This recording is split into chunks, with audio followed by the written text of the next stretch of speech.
Hereditary starts now. Sorry about your grandma. You know you were her favorite. Who's gonna take care of me when you die? She isn't gone. You know you were her favorite. I swear, I can feel her in the room. You know you were her favorite, right? Something is happening. I think my mother put a curse on us. Mom? I need to call the police. The police can't help us.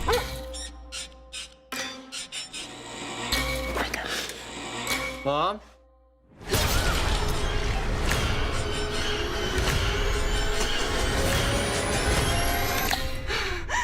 You know you were her favorite, right? Hereditary, in theaters this Friday. We're going to expand our weekly video segment to take you into the back shelves of your local video store. Back where it says horror videos and where kids are devouring some awful films that we call the video nasties. Are you freebasing? Inquiring minds want to know. I have to break free from this culture of mechanical reproductions and the thick incrustations dying on the surface. From the prime time, bitch! On with the new flesh. The pain, I can assure you, will be exquisite. As for our deaths, come with me and be immortal. We have such sights to show you. Gotta return some videotapes. Hello, horror hounds, and welcome to the It Slays podcast. I'm your humble host, Rowan. And it's Kelly Rowland's 2002 debut album, Simply Deep, Mike. And it's your resident A24 fanboy, Colton. And we are back. It is November 21st, a blessed chilly Sunday here in Nova Scotia. Almost getting time, I feel like, for a rewatch of The Lighthouse with this weather. Oh, I'm down for it. But we are here today talking about an A24 film. I feel maybe the first A24 film I ever consciously saw. Ooh, I think mine would probably be The Witch still, because I think that was like 2015, 2016, but... yeah, this is one of the early ones for sure. That blew A24 up a little bit. 2018's Hereditary, directed by Ari Aster. Big fan of Ari Aster over here. I've seen all of his short films. I've seen everything. Big fan. I'm going to point out now in the Midsummer review, you say that his short film...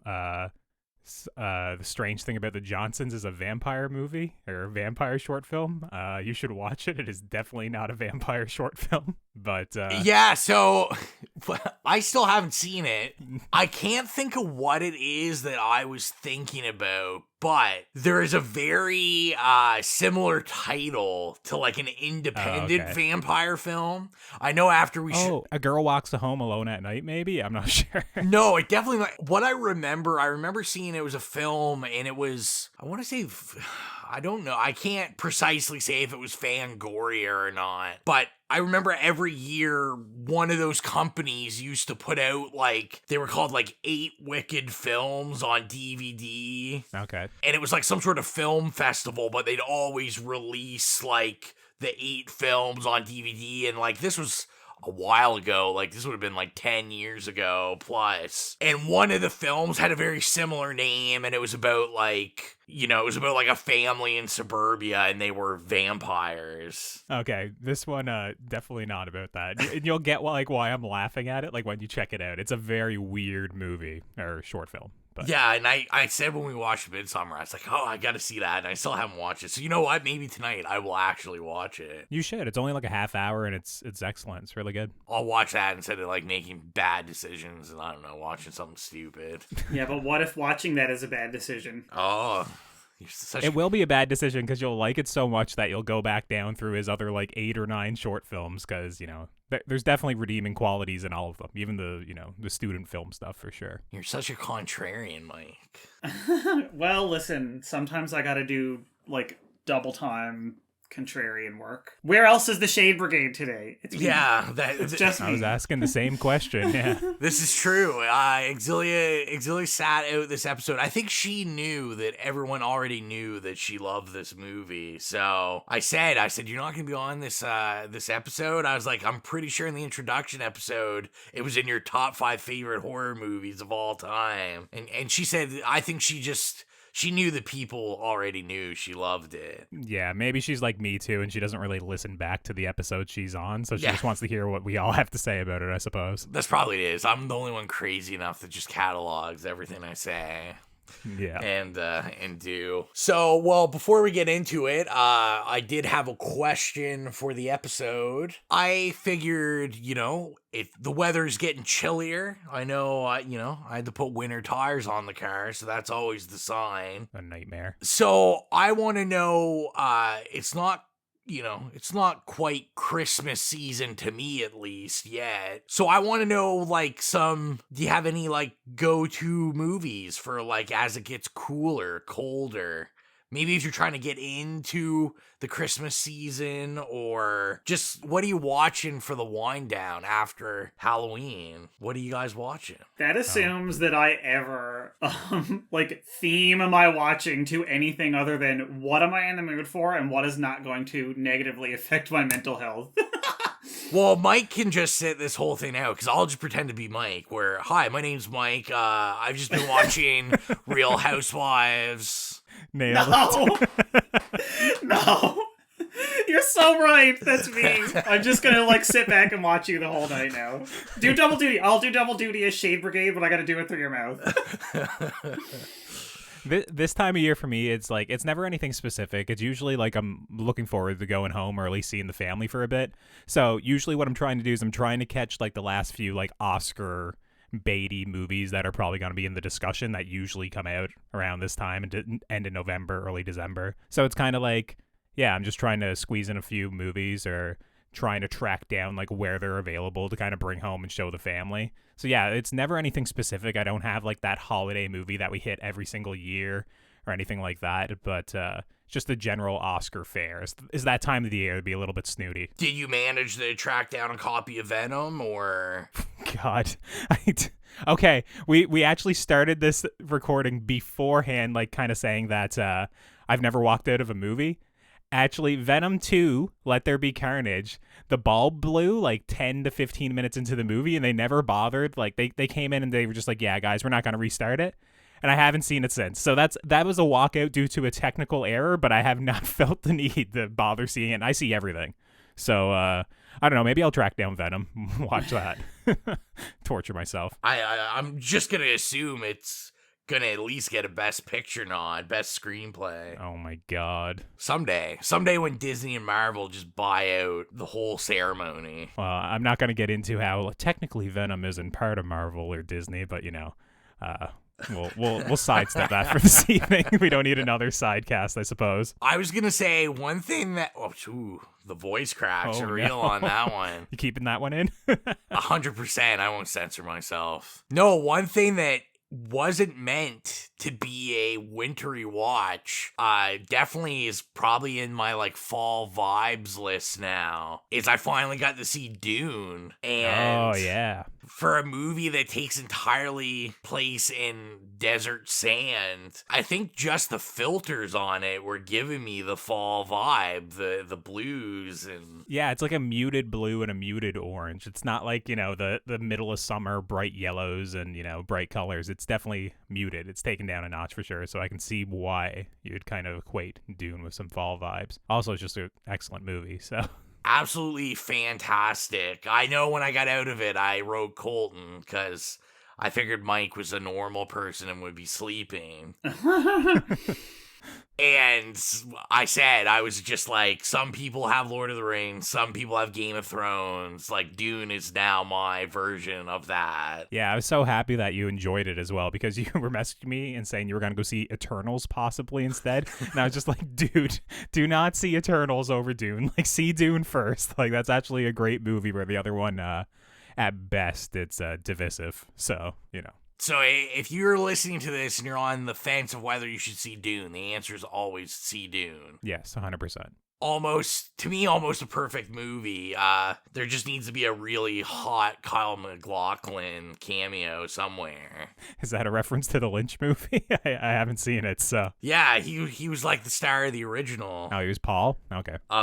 Yeah, I haven't seen the original like since I was a kid, but I would like to revisit it. Yeah, no, I was just gonna say, like, to me, like, I don't know if I've been successful yet, but I kind of go with, like, the seasonal watching. I try to find, like, obviously I'm usually just watching horror movies anyway, but I try to find horror movies that, like, are starting to take place in, like, the winter or the fall, or just things that make me cold, I guess. Yeah, and I am like, we're just about, to get a peek behind the curtain. We're just about to like choose our next few movies that we're going to be reviewing. So I am taking that into account for sure for like our January and our February picks and whatnot. So yeah, I'll have some like chilly movies for sure on those couple of picks, but I haven't watched them yet or really given them too much thought yet. I was gonna say, I feel like Mike doesn't have any other answers. I can already tell by his guilty face. I mean, I don't know what you want me to say. He hasn't been watching anything, Rowan. Leave him alone. First of all, we already forced him to watch Hereditary this afternoon. How are the housewives doing? The housewives are great. I just finished another season last night when I was unable to sleep at 3 o'clock in the morning. So, they're all great. Kyle's great. Sounds like they're doing better than Mike. Insane. Currently. Well, I'm having a weird day, but anyway. Honestly, the only time I ever do any kind of themed shit is like I'll watch Black Christmas and a couple other things around Christmas time just because I want to like go against the mood of having oppressive Christmas fucking bullshit put on me from everywhere in the world. AKA the music playing at your store. Listen, I can't deal with it. But anyway, we won't even go there because that beats you down. Yeah, it does. It truly like takes a toll on your mental health. 100%. Like your emotional well-being is just kaput, non-existent. Yeah, and I don't know. I'm weird because like I'll usually be in the mood to watch something like that you could probably consider like more tropical when it's like earlier in the year, you know what I mean, to kind of like counteract that. Mm-hmm. I like that. I don't know. I'm weird like that. You're a hipster like that. I'm a very, very mood driven consumer of art, be it books, music, movies, TV, video games, whatever. I just, the only time I ever like force myself to watch things or like just watch something that is based on any kind of specific like criteria is literally when we watch stuff for this now. Other than that, it's purely whatever I'm in the mood for, and if I'm not in the mood for something, I just can't watch it. And my moods now every passing month the last couple of years are more and more like erratic and specific, so my viewing has been kind of all over the place, and I don't know. We'll see what happens. I respect that. I think that's a good answer. That's a better answer than the one I gave for you. Yeah, there we go. Yeah. It's an answer. That's really all you got. At least, it took up a couple of minutes there on the podcast. Perfect. Just what we needed. I say we hit that letterbox bio and we start cracking open this sucker. All so right. I've got her open here. So as I said before, Hereditary from 2018. Every family tree hides a secret. When Ellen, the matriarchy of the Graham family, passes away, her daughter's family begins to unravel cryptic and increasingly terrifying secrets about their ancestry. Thank you, Letterboxd. Vague as it always is, but yeah, it's either super vague or it's or the whole that is true. Plot is I guess we've pivoted away a couple of times from using it because it's like 5 or 6 sentences long. It's like, oh my god, all right, get on with it. Thank you for just explaining the entire movie to me. Yeah. So let's talk about our first experiences with this film. Is this our first time seeing it or not? I'm probably gonna be presumptuous and say it's on the not end. We'll start with you, Mike. Well, I never saw it before. Oh my god. Oh my god, yeah. Oh my god. Here I am being an asshole presuming things. We know what happens. when you literally never saw it before. When it was first like in the pipeline, like coming out, and everyone was talking about it, the trailers were out and blah blah blah, I was like, I have to see this. This is like an artsy looking horror film starring Toni Collette, and I just need to put out there, Toni Collette is one of my absolute favorite people working in film of all time. Like Always ever excellent. since I was like a youngster, and I don't even remember, I saw her in Muriel's Wedding. I remember that was on TV or something one night, and no person my age should have liked that movie, but I was just like totally into it, and it was like ABBA music, and like fucking Rachel Griffiths was in it, and I'm just like, oh, this chick is like so cool. And then I saw her in like all sorts of movies after that, and I'm like, okay, Toni Collette. So like my whole life, I've like just consumed everything she did. But I don't know, as it came out, I was like, I kind of knew that it was probably going to be like super heavy and that I was not in the emotional place to watch it. And so I didn't. And then it kind of blew up and I didn't want to watch it because everybody else was like, wouldn't shut up about it. You're being and a hipster, again, yeah. I'm being a hipster. I'm being a contrarian. I can't help it. Like, yeah. You know, so yeah, this forced me to sit down and watch it. Literally today. Literally this afternoon. Several hours before we recorded this was when I watched it. A lot to take in. People can't see the video of this, but I literally was like hand over mouth because I really thought you had seen this. This episode just got way more interesting. Oh, 100%, yeah. Because, yeah, I, like, honestly didn't think I would find anyone that hadn't seen this yet. Well, Like, and again, everything about it was, like, screamed me. Yeah. A, like, depressing, fucking arty horror movie starring Toni Collette. Like, why wouldn't I have seen that opening night? Yeah, and before I get into when I last saw it, did you actually have the Charlie moment, like, spoiled for you before you watched it this afternoon? Like, No. You never? Okay. No, So and you I were just and as I'm shocked as I was probably. In the yeah, theater, and then. I'm gonna jump ahead a bit and say that y'all are really lucky that I'm here right now because I stopped it and I was gonna text you and say that I wasn't finishing the movie and that I wasn't gonna be on the episode today. So just throwing that out there. Yeah. Go ahead. Yeah, so I guess I'll go next. I saw this like 4 or 5 times now, but it was one of those movies when it was coming out, I tried to avoid everything about it, like the trailers and whatnot, because I just heard like rumblings from, I guess, maybe the festival circuit about how it was like the scariest horror movie ever or whatever. So I remember I sent it to a couple of friends at the time, and I was like, hey, do you want to go see this with me? And they all responded like, nah, it looks too scary. I don't want to see it. So I went all by myself, went to the theater, and I remember when that moment happened with the telephone pole, I felt like instantly sick to my stomach, and I was just like, oh my god, this is like something special for a horror movie. Like it got like a visceral reaction out of me, and it was the type of thing like I almost felt like I had to kind of unload it on the people, like as I would explain or tell them about this movie. So yeah, I mean, I watched it last night. It still really works. It's in my opinion, it's still a great watch. But yeah, it's the 4th or 5th time I've seen it. I've showed it to numerous people now. I made my mom watch it, and she was not very impressed by it being a Christian woman. Oh yes, yeah. And then I've obviously showed my horror friends. But yeah, no, it's I'm a big fan of Ari Aster, and I much prefer this over Midsummer. So at least there's that. So I remember seeing the posters for this, like when they were promoting it. We were living in Toronto at the time, and I remember like seeing the posters and kind of being intrigued. Like I didn't really know what it was. I hadn't really heard anything about it, so I looked the trailer up, and I was like, holy shit! Like this actually looks like pretty interesting. Like, I had no idea who Ari Aster was, and I was just like, okay, like, cool. And so I remember me and Xylia went. Now, here's a story. So when this was in theater, I don't know if it came out the same day, but when we went and saw this, the first Purge had also come out. Now, I don't know if it was the same week or whatnot, but basically those were our 2 options. We were like, we're either gonna go see Hereditary or we're gonna go see the first Purge. So and you didn't have me there to steer you towards the better option at this point. You just went with your gut. So, well, Xylia didn't really know anything about it. We had just kind of seen the posters.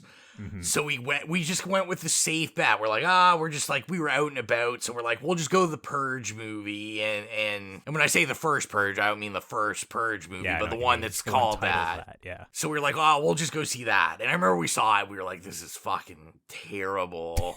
And so, like, I think it was literally, like, a couple days after, or the next weekend, right after we got out of the Purge, we had said to each other, we were like, we should have went and saw that Hereditary movie. Like, there's no way it could have been worse than this. Yeah. So we ended up going, and I'm glad we went.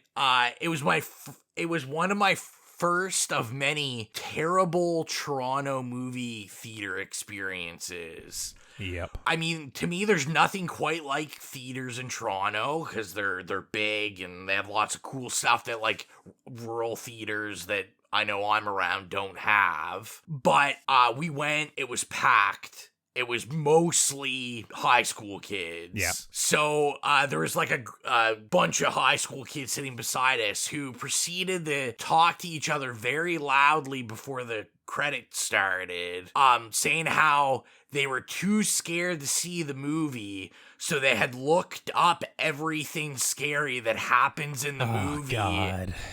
And then proceeded to, like, talk about it before the movie started at, like, full volume in the theater. And I can't remember, like, I think someone said something to her they were just like, shut the fuck up. We weren't really paying attention to them. I mean, like, once she started, like, I was like, oh, they're just literally talking about what's gonna happen in this movie. I just stopped paying attention. Yeah. I do know there was definitely, I'm pretty sure Xylia jumped a couple times watching this. And yeah, I'll talk about later on how I really, really feel about it. But I've watched this many times since then. This is actually like a go-to for me if I'm just kind of like, I don't really know what I want to watch. I'll put this on. I agree, Mike. Mike's like he's freaking out over there. I feel the same way. I wouldn't just throw this on either. Yeah, just casually throw on Hereditary. Rowan's just certified insane. It's like, man. Fuck. I'm like, well, I was already bored. I just watched Martyrs and a Serbian film. I mean, yeah, exactly. Like, I feel like you brag about every episode how many times you've seen a Serbian film. A Serbian film. If I have to hear you talk about a Serbian film, I'm gonna pick that. That's my next pick. A Serbian film. Just wait till I pick it, and then. Oh man, there's nothing to brag about. Horror hounds. Do you guys like horror music? I like horror music. Xylia likes horror music. We know Mike definitely loves horror music. So if you love horror music like we do, join us on Spotify. We have a playlist up called the It Slays Podcast Horrific Playlist. We have some of our favorite tasty jams from some of our favorite horror movies, and we're always consistently adding to the list. And let us know. You can email us or Facebook or Instagram us and let us know if there's anything we should add to the playlist. So let's get into it. Favorite scene, Colton. Yeah, like I feel like I'm taking the showstopper scene, but it's not just the Charlie decapitation scene, but it's like the whole kind of like it's like that whole sequence. It's like literally like a 10-minute sequence in the movie from the moment where she tells Peter, I think, that like her throat is getting bigger and like closing up to him like carrying her out of the party, to, you know, the whole drive, to her losing her head, but then to specifically how Peter responds, where like he's catatonic, he's too afraid to kind of look in the backseat, he's too afraid to like face that it's real, and then you know when he just literally like lets his foot off the brake and the car just like slowly coasts along, and he just kind of, he's like, we're just gonna keep moving forward, we're gonna ignore that just happened, to like, you know, drives home, goes into bed, and then you hear like Toni Collette like wailing in the morning as she like goes to the car. Like that is all horrific. And then to the smash cut, obviously, of Charlie's head on the pavement with the ants going all over it and stuff. Like that is the scene / sequence from this movie, and I think it's absolutely like horrific. Like there's few scenes in horror movies that actually I go like, oh my god, like you're doing something here, you're evoking like a real feeling of just like dread and terror. And like that's what this movie does really well. It's just you're dreading a lot of the time. Like, that's what he's going for. He's not going for pure like jump scares, but like that overwhelming feeling of dread. Like, it's palpable in this, and that's like the best scene for it, in my opinion. Almost out of breath there. That's definitely the show-stopping scene. Now, I will say that I don't know what Mike's choice is. That's not my choice, so you haven't spoiled anything here. Perfect. Mike, I want you to go next, though. First-time watcher. Okay, well, this may be disappointing, but the whole time I was watching it, I was like, there's no way I can pick a favorite scene in this movie. Yeah. Because I didn't like anything about it. So I can't... while I 100% agree with Colin, like, absolutely, it's a, like, masterclass of horror right there. And, like, effective horror, I should say. Like, kind of a more, like, refined horror. Yeah. I like, literally, I can't say I really liked this scene or that, you know, like, usually I'm like, oh yeah, you know, this chase scene was really cool or whatever. But, like, it just affected me in such a weird way that I honestly can't do that. So what I'm gonna say, and this is not a cheat, this is literally what I think. Anytime the camera was focused on Toni Collette's face, that was my favorite. Because I just love her and I think she's so expressive and I love her face, and yeah, so that, honestly, that's it. So I'm sorry that this is what it is, but like, that was like the thing that saved me. I was like, okay, I'm anchoring her face, Toni Collette, you know? Take me through this. Yeah, it's a damn shame that the Oscars like don't recognize like genre or horror filmmaking, because like Toni Collette should have definitely been nominated for this performance. Like, it is actually like a phenomenal performance. Toni Collette, 100%. Like, she needs to be just like draped in trophies anyway, like much more than she is. But this one in particular, yeah, that's definitely. Oh my like, god! Come on, y'all! Like, where she's like prostrate, like yelling and like pleading like for her that she just wants to die, you know, crying right before like Charlie's funeral. It is like heart-wrenching. Like, she's giving it her all for sure. My favorite scene is gonna be the only time full frontal old people nudity will be involved in my favorite scene. I knew that you were gonna pick the nudity somehow. So my favorite is when we're like in the living room and we're kind of first getting the, you know, in our third act, and we've got like the cult members there, but like the guy that's just in the doorway and he's like super creepy smiling, which is interesting because all the other times I've watched it, that's never been a standout for me until this time. And I was just like, man, like, that's guy's super creepy. And like, this is like, I love the dread it created in myself as a viewer, like already knowing what's gonna happen. Like, one thing that like I said, I just think you can watch this over and over again and it's creepy every time. Like, the dread is always built up. But yeah, I love that scene with just, he's lit perfectly. It's like just the perfect amount of his face and just the creepy smile. And then you're just like, oh yeah, like, we're about to get into some shit now. And you know he's like in the funeral scene right in the beginning of the movie, right? Like, yeah. Okay. Yeah. Because he was the one that I noticed. Like, I remembered seeing him when I saw it the first time. Like, I remembered seeing, oh, he was in the funeral scene, like Charlie looked at him weird, and then I was like, oh, okay, all right, cult, like, you know, there's a relation here, right? Yeah, and I say, yeah, like, I'm cool. I didn't till I looked at, like, oh, okay. So when I was done watching this today, I'm like looking at it, I was just looking stuff up about it, and I never noticed, every time I've watched this, I've never noticed anybody at the funeral. I'm just kind of like, cool, funeral, yeah. And then, but now I'm like, oh, I guess I should have been paying attention more. There is so much shit throughout this movie, man. Like, I was looking at a video earlier today, and I never watched it because it was so long, but it was like 60 things you missed in Hereditary or something. And I was just about to like scrub through it, but the guy was like kind of annoying who was doing the video. So I was like, ah, forget, who cares?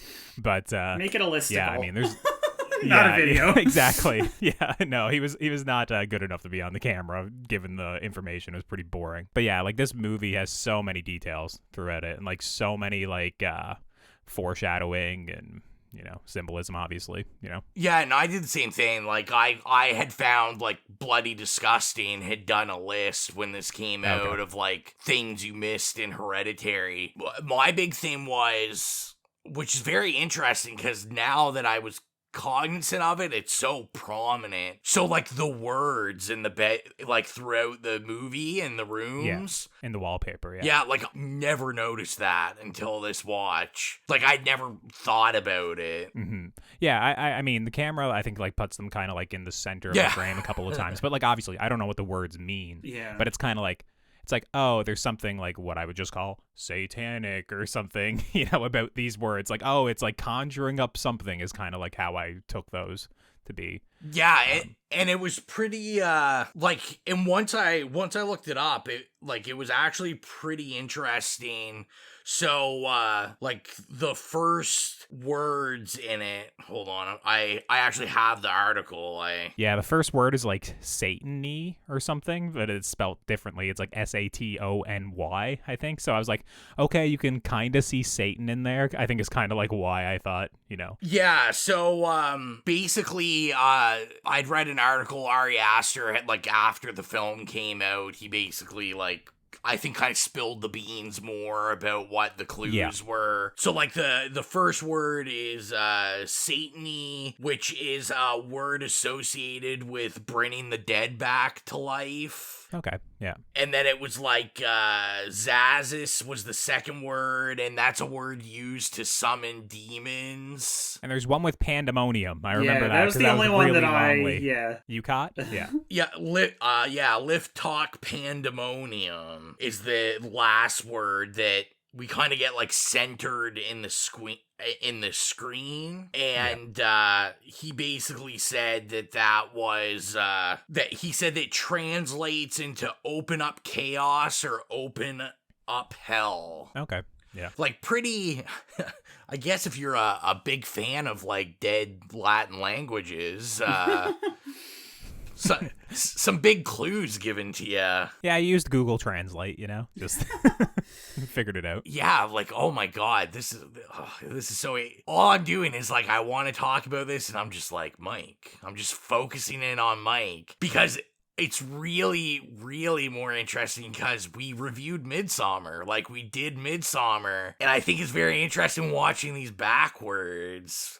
As opposed to, like, I remember seeing Midsommar and having seen this. Like, it threw me off in terms, I was like, Midsommar's so bright and, like, shiny and, like, how's he gonna do this? Like, so what, I'm interested, Mike, like, what exactly, now that you've seen both, and if I recall, Midsommar, you and Xylia were kinda flat on.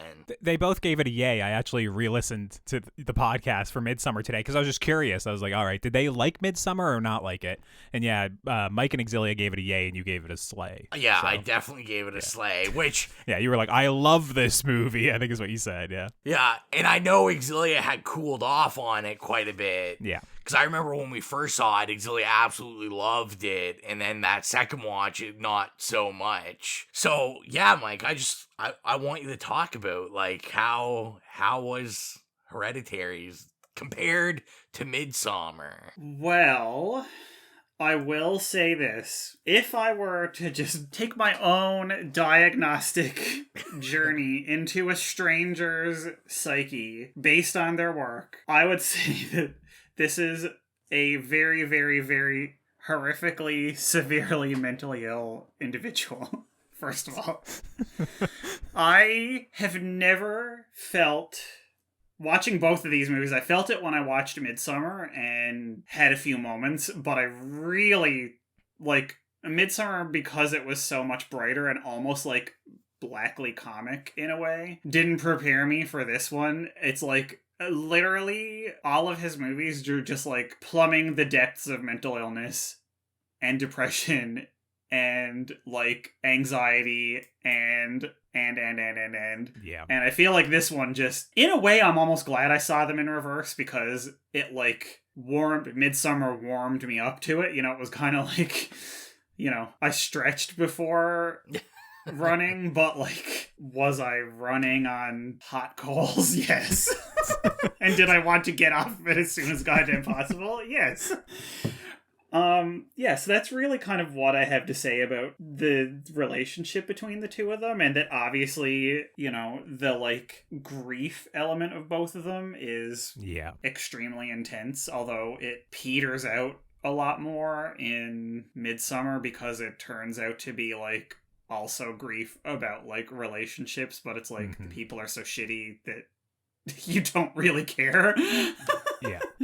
But yeah, so I thought it was very interesting, the, like, motifs that were present in both of them, but I found this one kind of like they were more magnified. Maybe he, like, just, took the same ideas and, like, put a different visual twist on it, like Ro was saying. Like, it's a lot brighter and more outdoorsy, but in a way I kind of liked that because it took the same, instead of being, like, very claustrophobic like this film was, it took the same feelings of, like, isolation and devastation and loneliness, but, like, put it in this, like, a huge outdoor, like, expansive milieu. And it's just so interesting to see how he worked with the same ideas in, like, completely opposite ways. Like, it was like going outwards instead of, like, going inwards. Like, this one I found was kind of like, inverting and, like, caving in on yourself, and the other one was, like, more kind of, like, going outwards. But anyway, yeah, that's what I think, to answer your question. Or not answer it, I don't know. Yeah, I think, like, at the end of Midsummer, it's very much, like, about acceptance and whatnot. Like, she's kind of, like, brought into the, like, the cult, she finds, like, a support system and a group. Like, it's a lot more of, like, it's, like, sick to say, I guess, like, a positive ending, but it is, like, for that character, it is a positive ending, where, like, Hereditary is kind of, like, it's, like, your life is preordained, everything is micromanaged. It does not matter what you do. You are on a track, it's and you're sitting there in this classroom hearing about, all these Greek tragedies where their lives are on a track, and and just it's like the miniature work in this movie about how, like, literally, like, the opening shot of the movie is, like, that panning shot to the miniatures that then zooms in, and you're watching their life play out for us as if it's a miniature, as if we're watching it. And there's, like, numerous shots of the movie where he evokes that same framing, like the miniature work and whatnot. And I mean, just the whole idea of Annie, like, working through her grief by using the miniatures, and, like, that is her form of art. And then you think about Ari Aster possibly, working through his own grief through his forms of art. There's just a lot of interesting parallels in this movie that I think it gives it, like, an added layer of complexity. Like, obviously Midsummer's a breakup movie, but this is like a grief and death, and it's I mean, you got, like, 2 funerals in this movie, right? Like, it's pretty bleak. Yeah. I can't remember his name, but shout out to Canada. All the miniature work done by a Toronto artist. Oh, really? Yeah. It was pretty remarkable. So it's awesome. Yeah. I watched this. I've got the Blu-ray for it. So I watched the special features when I was done. And they had just mentioned that all the miniature work was done by one guy from Toronto, and they just kind of were like... You mean Toni Collette didn't do all the miniature work herself? Oh my god. Tut tut. I thought she was a method actress. Right? Come on, Tony. Like, get the, what is it? Is it Strasbourg method acting? Anyway. Okay. Yeah, I think just with some of the visual cues and themes, like, it's interesting, I keep saying it, when I looked at this coming out in 2018, I was like, man, it seems like this movie has been with us a lot longer than 2018. I was thinking about even, like, the miniature stuff. How many movies since this have stolen it? Stolen the miniature idea from movies to, like, even if you watch, like, the new Creep Show television series, like, they have a whole episode that is about, like, they use miniatures very much the same way, where they intersect, like, the miniatures looking just like the house the person lives in, and it's going, like, in and out, as well as, and with Midsummer, he kind of continues that, but, like, that overhead cinematography work, In this one, especially where we kind of get the, going through rooms, like, seamlessly. And it's just, it's very interesting for a director that has 2 films under his thing, like, how influential I think he's been, just to, like, the visual medium in present day. Yeah. This was his directorial debut, but like I said, he did a bunch of other short films. But it's interesting how like developed a voice he has like in his films. Like I said, I don't like Midsommar very much, but there's a lot of shared DNA between this, like the precision in the edits, the camera work, obviously the themes. But like in this movie, just when you're watching it and you're seeing like just the weird choices, like, oh, okay, we're gonna like frame perfect this cut from like day to night, and we're gonna insert stuff in in the backgrounds of these shots, or like you're saying, the overhead camera work that like dollies and swindles at a moment's notice and stuff like that. It's really good. Like when I was watching the Toni Collette scene where it's the grief counseling scene, and I kind of go like, how he films that scene where it's one single dolly on her as she's like revealing more and more about herself and her family's past and their history of mental illness. And it's just like the camera keeps creeping in on her until it's like right up in her face. I'm just like, most directors, especially like for your first movie, you wouldn't have like the confidence to just be like, all right, it's going to be an actress delivering literally like a 3-minute monologue or something, and we're just doing one camera movement, It's like most people would be cutting around all over the place, all the reactions from like the rest of the people there. But he just has a confidence in like his actors and his camera work and cinematography that it's just like, it's damn impressive. It's so funny that like, this is admirable that y'all are like saying this movie seems like it's been around for longer than it has, because he's sprung up so fully formed, and you can see like the references in other films and stuff, which is true. It's true. But meanwhile, I'm here thinking, as a disgustingly terminally online person, that it feels like this movie has been around for longer because it's been memed to fucking death. And it still is. It comes and then it dies away, and then it comes back again. Like there's the Yassified, if you guys have seen that, the Yassify bot, where they like Facetune like paintings and stills from movies, and they Yassified Toni Collette's like that look in her face after Gabriel Byrne catches on fire. And I'm just like, this has been memed and memed and memed and memed and memed and up and down and sideways and forwards and backwards. And I'm like, what other fucking arty goddamn horror movie has had like permeated like online like social media culture like this and Midsommar? And think of Midsommar now, and everybody wearing the like Midsommar like flower dress and stuff like that, but just like all the fucking memes and fucking shit like that you do with it. It's like, it feels like it's 10 years old, because I've seen literally at least 700 variations on every meme I've ever shot in this movie.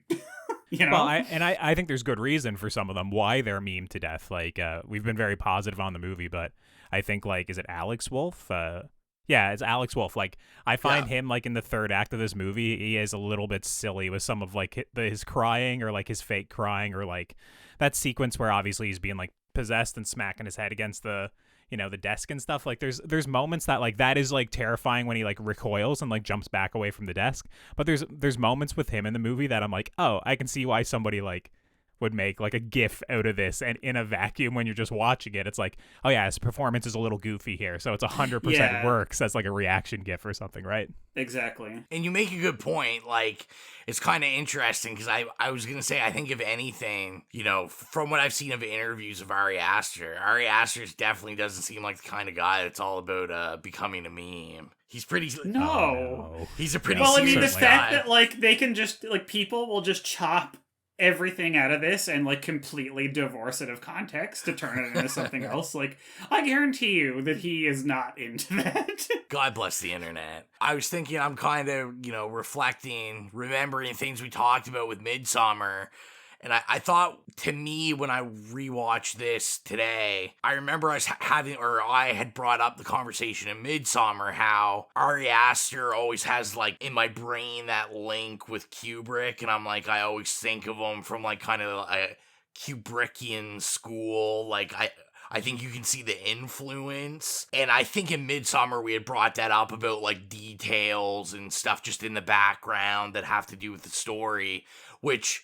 to me is more so in this, but also I yet again was thinking about it when watching this, because we talk about, the dread and that's created in it. And to me, I don't know if there's another movie other than The Shining that gives me the feeling than when I watch this, which could be like The Shining is another movie that I watch all the time. And it's because they just so masterfully create like this dread throughout it, and it's not jump scares, it's not any of that. There's something wrong with you, Rowan, rewatching The Shining and Hereditary all the time. But I do get what you're saying, like the comparison. Like, I think already to compare him to Kubrick is like a little bit premature. I do see a lot of people doing it, but like I understand what you're saying with like the precision in like his directing and like the level of like detail, like how meticulous he is about all these little details. Like, I was reading along because I have the screenplay book for this, and I was reading along at points in the movie, and I'm just like, oh my God, he like specified, like, I don't know, like her blouse that she's wearing in the background, or like he decided to have this wooden manicured or mannequin posed in a certain way to evoke something that is from Paimon lore or something. It's just like weird shit that's specified into screenplay that's like such a degree that like nobody would get away with it. But when you're reading his screenplay, you're like, holy shit, like it's basically all here. Like it's very, it's, so obviously he's the director. So when he's directing the movie, he gets to micromanage everything anyways, but also that he's like micromanaging from the page, which is like a big no-no for that shit. Like usually you want people to collaborate and bring it in, but it is kind of like, it is like a mastermind behind it for sure. Yeah. Hopefully he's not like abusing his actors, making them do 100 takes to walk through a door or some shit. But I feel like when I hear that, I'm like, this is somebody who takes the auteur theory way too seriously. He does. He does. He's from AFI Film School, I think, and it's like they're known to be like very up their own ass, and he's definitely like that to a degree. Yeah. Like, I listened to him have a whole conversation with Robert Eggers about Ingmar Bergman, right? They only talked about him for like 40 minutes or something. It's like, oh my God, it's a lot. Yeah. Like I said, these are conversations I feel we also had with Midsommar, and I feel like we even brought up with The Witch, is that, there's always the conversation because of the A24 connection. Like, I think all those films kind of get clumped together. The directors are kind of hand in hand. When I think of A24, like, those are the two people you think of. Oh, yeah. Yeah. They're the golden boys right now of A24 for sure. Yeah. Yeah. And we brought it up just for briefly there at the beginning of the episode. But like I said, to me, this was kind of the first time I was really aware of A24. I had seen The Witch. I had owned The Witch like before this came out, long before. But I guess I never pieced it together like that. I never had been looking at a company like that really in terms of for horror movies. It wasn't like, oh, this is, well, a contemporary one anyway, you and your like trauma and stuff. Yeah. Well, and I was gonna say, like, to me, like, the only thing I can really compare it to now is like, in a total different spectrum, is like how people go see Marvel movies. Like, oh, it's a new Marvel movie, I gotta go see it. Well, yeah, it's like that kind of like cult. Yeah, where like A24 has like built this machine now where it's like, oh, A24 film, like, I better see this at some point. Like, yeah, the difference I guess would be is like A24 still develops like a load of other movies other than like these prestige horror or whatever. Like, they won for Moonlight, right, in like 2016 or whatever it was, or 2017, right? So I was, which is also one of my favorite movies all time. Well, there you go. Like, so I was definitely aware of we actually A24.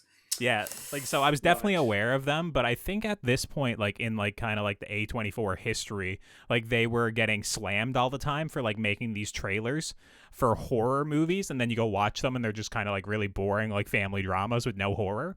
So I think my God, what was that one? It Comes at Night or something? It Comes at Night is, like, the big one that like, it made people, like, I actually like that, but, like, people hated really it like for that movie. movie. Yeah, so this, I think, was one of those where it's like, oh, once again, it's A24, this family drama. It's a big horror thing. But this one was like, no, this one's actually scary. which was why it actually has horror trappings as opposed to so maybe this is why for you, Rowan, like this one hit as like, oh, it's an A24 movie that's actually scary. It's it's one of those elevated horror, whatever you want to call it, movies. But yeah, it kind of like put them on the map a little bit more. But yeah, I was Yeah, well, and that's kind of what I thought. Like to me, even people that I know that could give two shits about A24, know A24 from Hereditary. And like I said, like I know a ton of people that love The Witch, but I think I'm pretty reasonable enough to agree that just like The Witch or The Lighthouse, like I don't think they're the most accessible horror films. Well, I mean, a lot of people's criticism of them is pretentious. Yeah. Obtuse. Boring, slow. Boring, exactly, yeah. I guess to me, like, I guess in my, my lived experience, this is what kind of took A24 to, like, rockstar pop status. Because, I mean, I don't know, other than Mike, 20 minutes ago, I didn't know anyone that hadn't seen this movie. My mom saw this movie. Like, everyone went and saw this movie. So, yeah, like, it's just, it's kind of crazy to think, like, that this was pretty big for what it was. Yeah, that's fair. It definitely made a splash. And I mean, most people don't know about, like, indie film production companies or whatnot. It's like, I don't know, A24, and then, like, I don't know, people might know Neon now from, like, Parasite or whatnot. But, it's, it, like, made it more of a, household name, at least within people that are interested in movies. Like, you don't have to be like a hardcore fan, right, to know about A24. And I thought, we should definitely talk for a second about Millie Shapiro. Yeah. Millie Bobby Brown. Millie Bobby Brown. The other Millie. The other Millie, yeah. The other young Millie. The Millie that's probably getting a lot less work. Yeah, and sadly. not the Millie Vanilli. Oh. Oh, no. Okay, I'm gonna leave. Goodbye. I quit. See you later. I mean, awesome performance, I thought. Sadly, I feel this is definitely a situation where, like, if she's gonna work again, it's gonna be, like, 20 years from now. Very tough. Yeah, I think the work after this movie, after this sort of performance, and also just, like, I guess not the most conventionally attractive, like, Hollywood actress either, right? Like, she's gonna get, like, she'd definitely get cast type in the very certain roles, for sure. And it wouldn't be, like, a starring role or, like, a heavily supporting role like it is in this, right? Because I looked her up while I was watching, because I was like, I wonder, like, is this literally the first film she did? And yes, it was. And she doesn't have anything else, like, coming up or anything. From what I saw, like, she's been in, like, a couple TV shows, but, like, just minor kind of, like, guest appearances. It's just such a, like, distinguished face that, like, I'd have a really hard time seeing her in anything else. Like, I'm not sure how old she is, but maybe if she grew up a little bit more, was like, maybe when she's an adult, maybe, like, her facial features might change slightly, that, like, it won't look exactly like the Hereditary kid. But, like, also since the movie kind of... You just picture, like, the poster and the... Yes. Pictures from it, right? Yeah. And then her head on the ground. Like, oh, my God. Or, like, you picture it, like, they very much marketed this movie, like, I went back and watched the trailers afterwards, as, like, a creepy child movie. And that's what they're trying to build this up, even in the beginning of this movie. Yeah, I was going to say, the first, like, 15 or so minutes, 20 minutes, it's very, very much so, like... Very conventional. Like, you think it's like, oh, I've seen this 100 times, Yeah. She's 19. That's how old she is now. But yeah, that's what I said. Like, probably when she's a little bit older, and then it'll probably be one of those things like, oh, look who we have, like, in our... You haven't seen this person since 2018. Yeah, like Millie Bobby or Millie whoever's come back. Oh my God. Yeah. Sorry, Stranger Things on the brain. I don't know why. Yeah, the thing is like, I actually can't even tell if she's actually, like, a good actress, really, because this is such a, like... It's like a nuanced performance where it's like, okay, stare vacantly and walk. And she's excellent at that. Or, like, mumble to yourself. But it's so magnetic, right? Like, it's this weird character that you can't take your eyes off of. Yeah, but, like, she probably has, like, what, like, I don't know, 10 lines of dialogue in this movie, right? Like, so it's really hard to kind of see if she's even a great, like, conventional actress, like, you know, delivering dialogue, going back and forth in a scene, right? She's or was great. this like her role? Yeah, like, right? was this role just made for her, right? She's perfect in it. Yeah, and watching it this time, almost embarrassing to say it, but so I never realized till this watch, and I was reading about it. So I never realized that this entire film, Charlie's character, like, is actually Paimon. Yeah, where, like, she's possessed, like, right from the beginning of the movie. Beginning of the movie. Yeah. I didn't realize this till this time. Yeah, I've heard a lot of people say that, and I think even Ari Aster says that. But it's like, I kind of wonder 100% if it's the entire movie, because, like, she's like talking and acting out of her own autonomy, it seems, at certain points. So is it like one of those things where it's like she is a host for it and, like, she's not always under the control? Yeah. Or is it, like, actually, like, no, she's always Paimon? Because then it's like, okay, so Paimon's you know, freaking out about the nut allergy at the party and talking about how his throat is getting bigger. You know, it's just it's a little bit weird for that to me in my head, you know. And now, I mean, we can't have an episode where I don't talk about the music and the score and stuff like that. Oh my God, let's do it. I have a note about it, but we've just been rambling so long. We have to discuss it. I agree. Absolutely fantastic. Maybe shows Ari Aster's pretension just a little bit. When I was watching, like, the featurette on the Blu-ray, he's like, I can't think of the guy's name that does it, but he's I don't even know what the name, he said, like, alternative saxophone player. And Ari Aster talked about, like, how he was listening to this guy while he wrote the script. And he was like, I wrote scenes specifically listening to this guy, and then reached out and was like, I want you to score the film. And he agreed. But yeah, I was just kind of like, is there anything more pretentious than listening to an alternative saxophonist? That's what I'm saying. That is Ari Aster, right? Like, he's just so like that. But the thing is like, at least when he's talking about his movies and stuff, like, he doesn't come off as incredibly pretentious to me. No. I think he is a pretentious person, but, like, when you're listening to him discuss the movie, he's just discussing his movie, you know? Like, there's way more pretentious, or people that come off as pretentious that, like, literally direct, like, I don't know, like Transformers or something. It's not Michael Bay, but you know what I mean? Like, there's people that direct garbage and come off as, like, really, really pretentious and holier than thou. And at least with Ari Aster, he's not like that when he's in interviews, at least. Yeah, everything I've seen from him, like, I was gonna say it just his personality is just pretentious, but not rudely. Yeah, like he he likes things that everyone else would eye roll to. Yeah, but the music, getting back to the music, I took us off track. There's, like, this, like, thumping bass line that I can't describe it other way than just, like, an elevated, like, heartbeat, or, like, kind of like that thing when you put your hand over your ears and you can kind of hear, like, your blood pumping. You know what I mean? Yeah. Like, it starts, like, I think it's when Annie goes into the workshop and she gets scared, and it literally, like, continues for, like, 10 minutes as we're just, like, jumping around to the different characters as they're just kind of, like, put off or, like, uneasy. It's like when Charlie, like, goes and cuts the head off the pigeon, and, you know, it's stuff like that, and it's just all unsettling, but, like, there's just this energy through it, like that coursing going on, until, like, finally I think she, like, shuts the door to her, like, mother's bedroom or something, and it ends. And it's just, like, those sorts of choices in the movie that it just, like, it makes everything feel, like, far more anxious than it is. Like, without that score, it'd be kind of like, okay, we're watching her cut the head off a bird. Most people would probably have the violin screech, or, you know, the scary music playing, but this is just, like, this urgency to it, and it's strange. It's a weird choice, but I notice it every time. Yeah, and I mean, that was really my only comment to it, was I think just somehow it fits perfectly into whatever his goal was to do. Like, it's not always in your face, but it's always kind of there, mood setting, and it just, to me, it's kind of like watching it. It's just, to me, it's dread. It's like dread in music, and he kind of captured the sound. How do you guys feel about that dinner scene, like the I am your mother scene? Like, that is, like, when I'm watching that, like, the verbal sparring and shit on display there, like, that is a crazy scene. Like, I don't know if you guys have ever gotten to, like, a fight with your parents where it winds up being like, well, I am your parent, you have to listen to me. But, like, when she, like freaks out at him, I was like, oh man, I've had this before, and it's scary. Like, it was scary because it was frankly so real.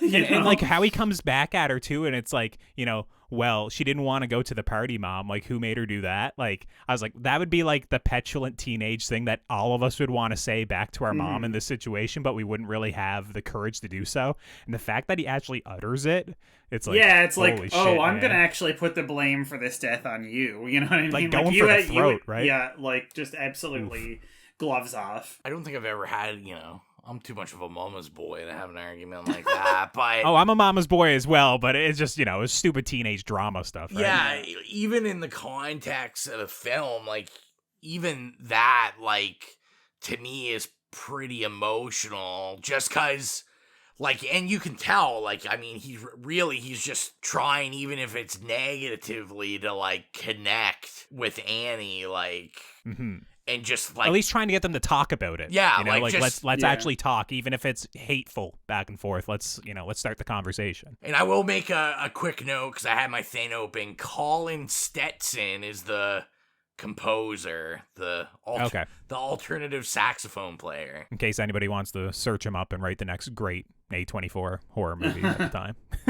I was gonna say on Letterboxd, he's got 17 credits. Oh, good for him, getting some work, I guess. Yeah, I don't think I've heard it, and the only one I've heard of is he also composed Color Out of Space or whatever. Okay. Yeah, well, I've heard that. I never knew him at the time, but yeah, I heard that. So a lot of alternative saxophone players out there. Did we want to get into like any like negatives about this movie? I don't know if you guys have any. I do have some notes myself, but I don't want to just bag on it if we don't have any criticism for it at all. But listen, I'm always willing to have some negatives thrown, and Mike lives for shade, so okay well listen, I'll say this again. I find it hard to talk about this movie because, as Colton knows from my Twitter posts earlier, it was a rough watch for me. I felt like we were torturing him. The poor guy. It felt like it, honestly. And anyway, part of it was because it really, like, I mean, it worked as a horror movie in that I felt like it was putting its hands inside me and just, like, grabbing all of my, like, strands of mental illness and, like, just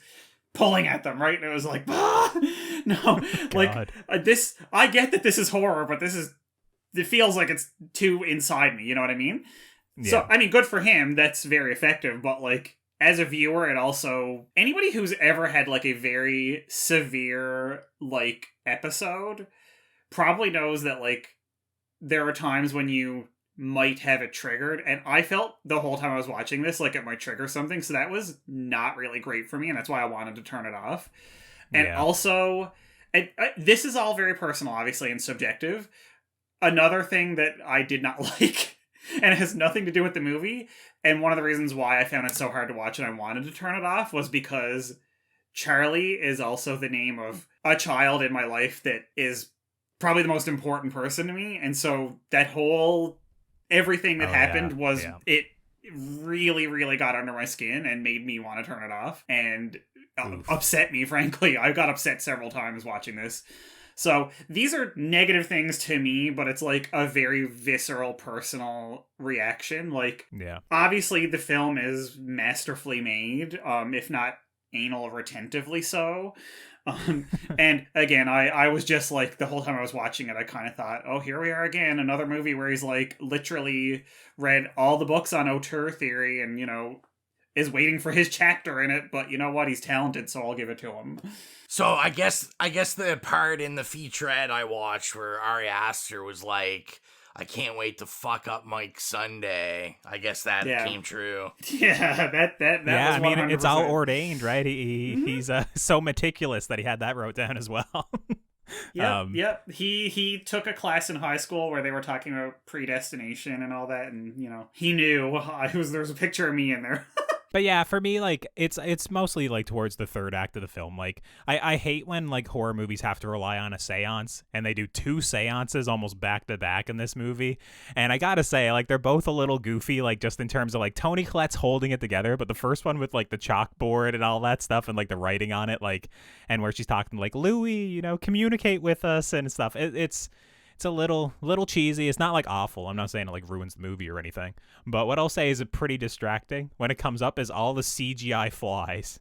They're really, really bad. I don't know if you guys notice them too much, but like on the Netflix version I was watching, they're much darker than the blacks in the movie. So like when they're buzzing around, it's like these little like it's spotlights. like a different like shade almost. Yeah, it's a completely different grade on them, and like they're also like all like kind of like way too large. I find. Oh, it was huge.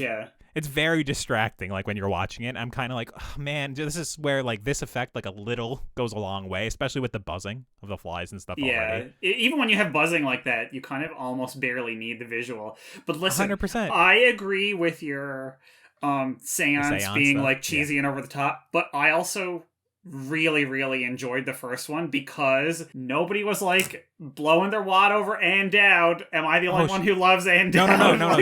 She's great in this movie. Yeah, no. Yeah, Ann Dowd I loved that scene because it was like the most like FaceTime she got in the movie.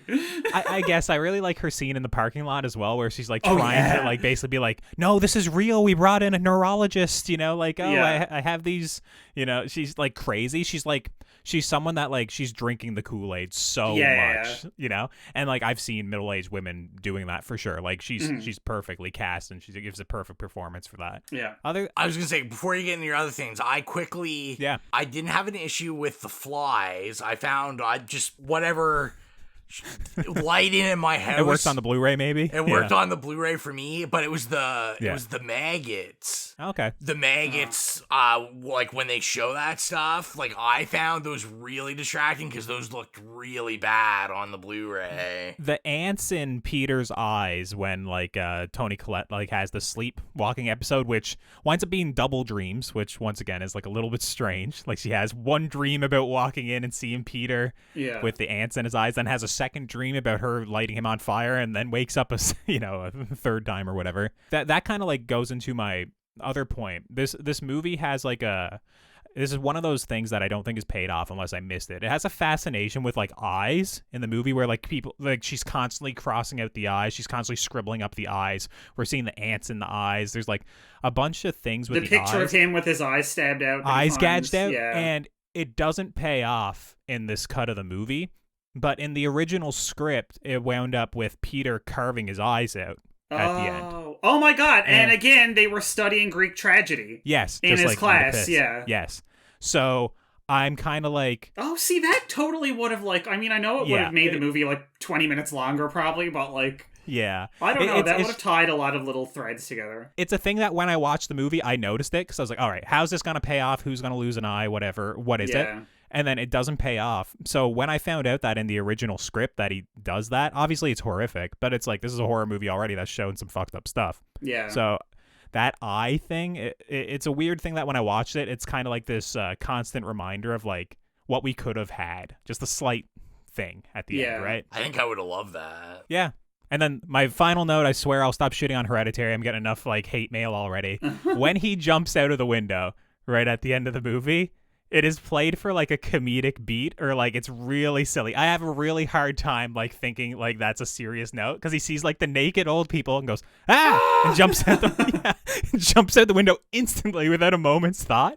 Yeah. And it was just, don't get me wrong, I understand his mother's levitating, cutting her head off with a piano wire. I understand you're going to be freaked out. It's just the little scream with like the instant jump out the window. It is literally like broad comedy, like framing and timing that it takes me out of it a little bit. Yeah. I was like, are they trying to make a like Texas Chainsaw Massacre reference? But anyway, because that's my favorite. And the window is almost exactly the same. I was like, I love it.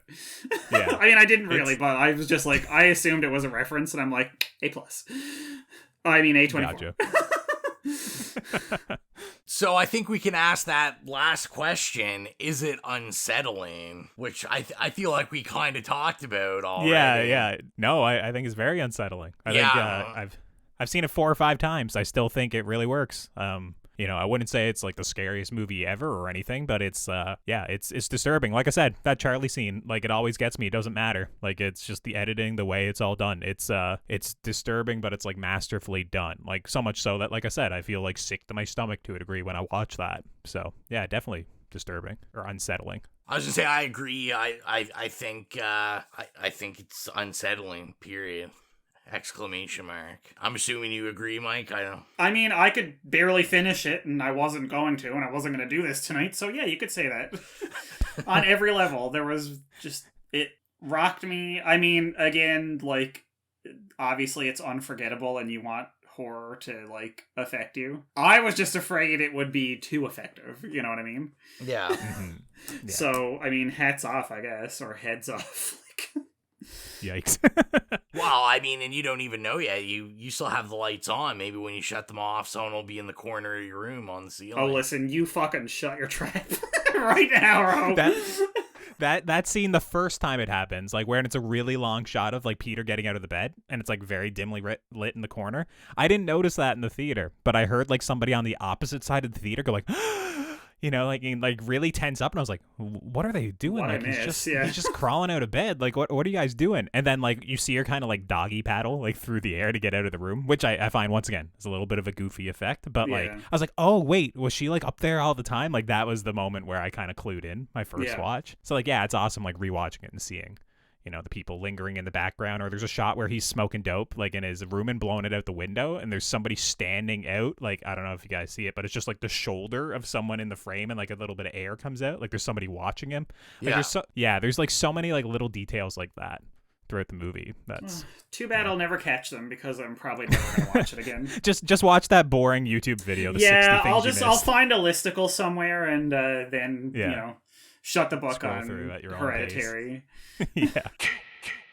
Just a reminder to follow us on all of our social media at It Slays Podcast. We're on Twitter, Facebook, Instagram, soon to be on Tumblr. Of course, we're on Spotify and iTunes. And if you're adding us on iTunes, don't forget to leave us an iTunes review. It doesn't even need to be 5-star. We appreciate 5-star. But the most important part is we want to hear from you. So write us a text review in the iTunes app, and we will make sure to give you a shout out on the podcast. Every review helps as it bumps us up in the search engine, and you know, that's what it's all about. Back to the podcast. Well, I say we get into rating this bad boy.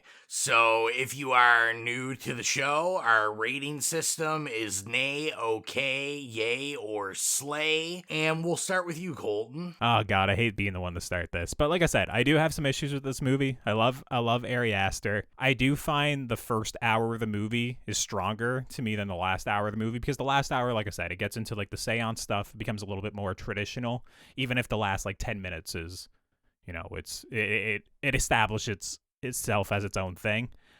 I'm gonna give this one a very strong yay, which all right, is the type of thing where I don't want to give everything a slay. I think this is a great movie, but like I said, I have some qualms about it, and it's not the easiest to rewatch for me. Like, you know, so yeah, very, very strong yay. I'll go next because we're building the anticipation for the first time viewer.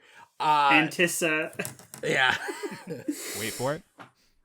Patient. So I'm gonna give it a very strong slay. I mean, I gave Midsommar a slay, which I absolutely still adore, but this was fun. Like even this rewatch today, like every time I watch it, I think I have all the beats. I always pick something else up or get a different feeling, and you know, I always talk about, you know, being the sick puppy, and nothing ever really bugs me when we watch it. And this is, like I said, this is a film like, you know, The Shining, like very few movies manage to do with me personally, where like they do create that dread in me, and I have to give it a slay because of that. I think about, you know, like last episode when, you know, we were listening to Patrick talk about being scared of Paranormal Activity, and I always, you know, and it's definitely not a bragging right thing, but I always feel like, you know, personally like shit when I talk about horror movies with people, because most people have all these movies. They're like, oh my God, that movie scared the shit out of me. And like, I don't ever really have that reaction with horror movies, even though they're my favorite movie. Like, nothing really ever scares me. And this, to me, is like, like I said, I rarely get scared from movies, but this to me is way more effective than being scared. It's just the dread it creates when I watch it. And these are the kind of films that make me uncomfortable. And although, as like Mike said, it's this terrible feeling of uncomfortable, but it just, I love it. I love what it can do, and it can invoke that emotion out of me where I feel so much doesn't. So, just on that, I feel like I have to give it a slay. And like I said, this is a go-to. I watch this all the time. I've probably seen this at least 8 or 9 times since it came out. Jeez. It's like a comfort film for me. But, yeah. So, Mike, drum rolls. Okay, so technically, I want to give it a yay. Based on the quality of the filmmaking. It's so beautifully shot. The acting is just phenomenal. Toni Collette, of course, always just rips everything to shreds and makes it her own. Like, shits on everybody. Like, you can't compare to Toni Collette. You just can't. Mm-hmm. And as a horror movie, it was absolutely horrifying from start to back. So, like, it's effective in that way. So I want to go, like, yay. But I also am very mad at it. I'm very, very mad at this movie. I am mad at it because for the first, 45 minutes, I thought that it was...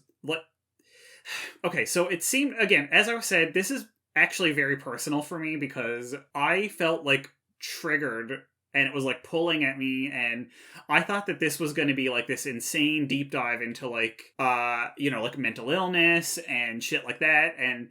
They kind of started building up to that, and then as soon as the seance shit hit, it literally was just, thrown in the garbage. And then it became this fucking cult bullshit.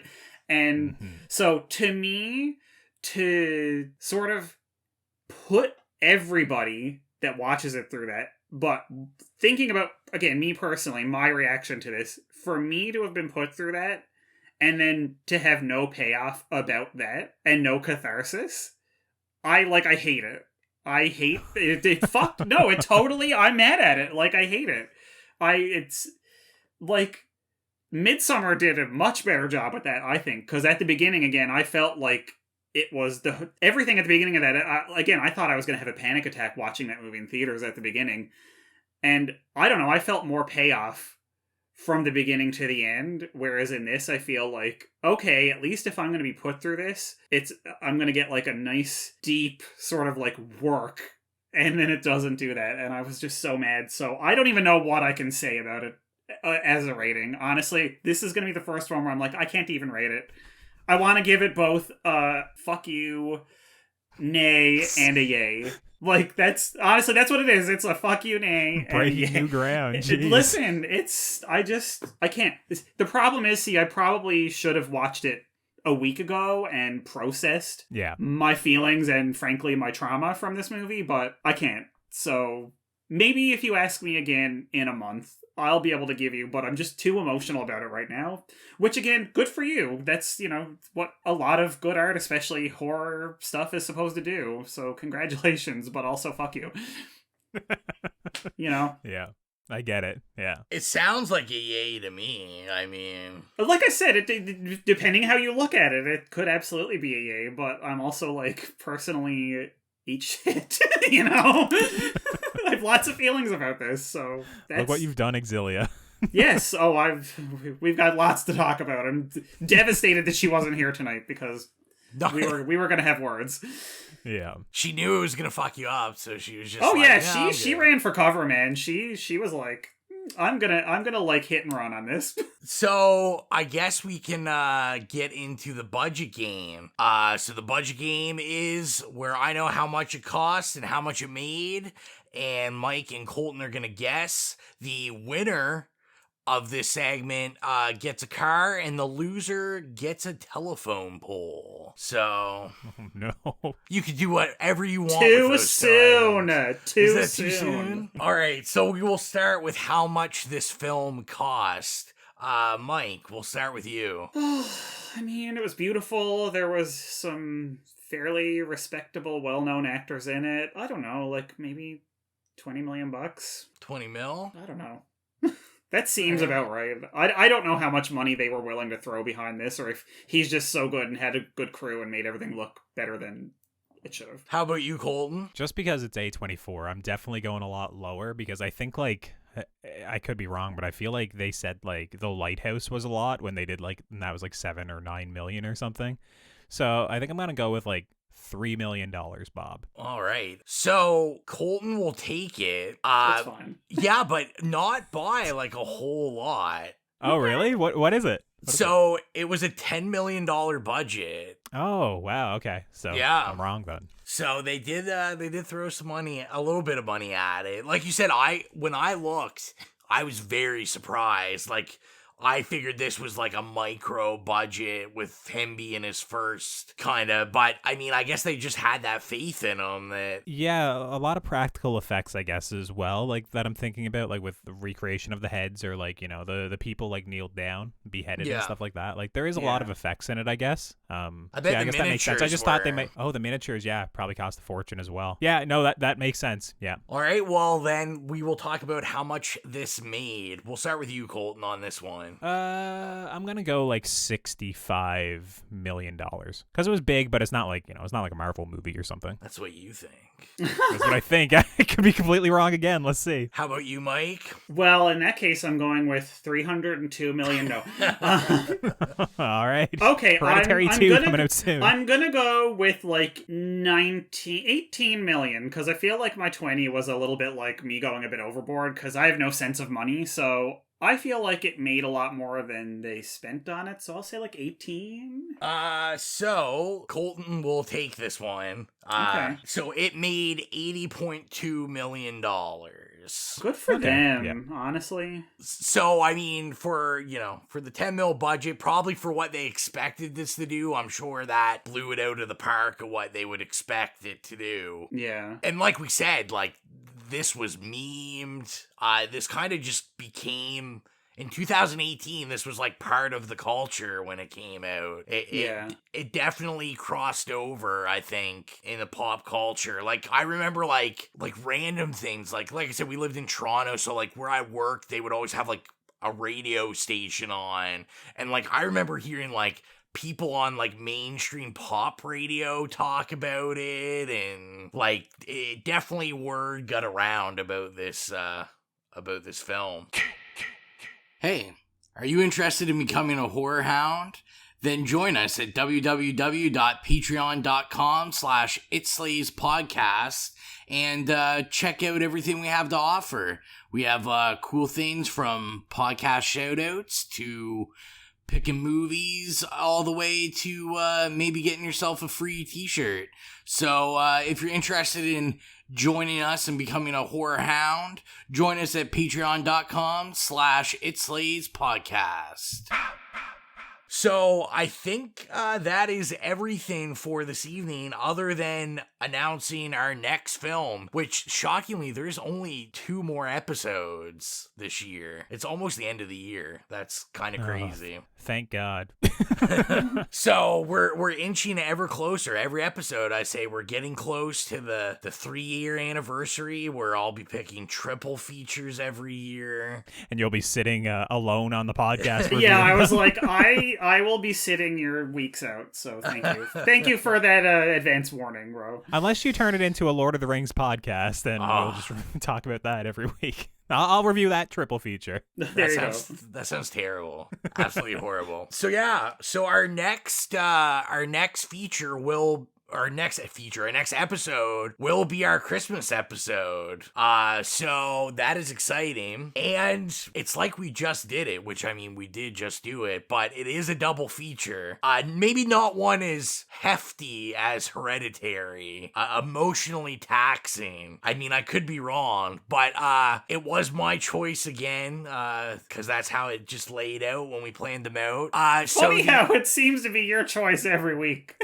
Yeah, I'm coming back. I'm coming back next year, and I'm doing some double features. I'll pick out some elevated stuff that's not just like 2 sequels in a trilogy. I'll pick out some weird shit. Well, you're in luck because I said I don't pick a lot of elevated horror. So I thought, why not do a Christmas elevated horror episode where we'll be reviewing Silent Night, Deadly Night and Silent Night, Deadly Night 2. Oh, God. I've been waiting for this.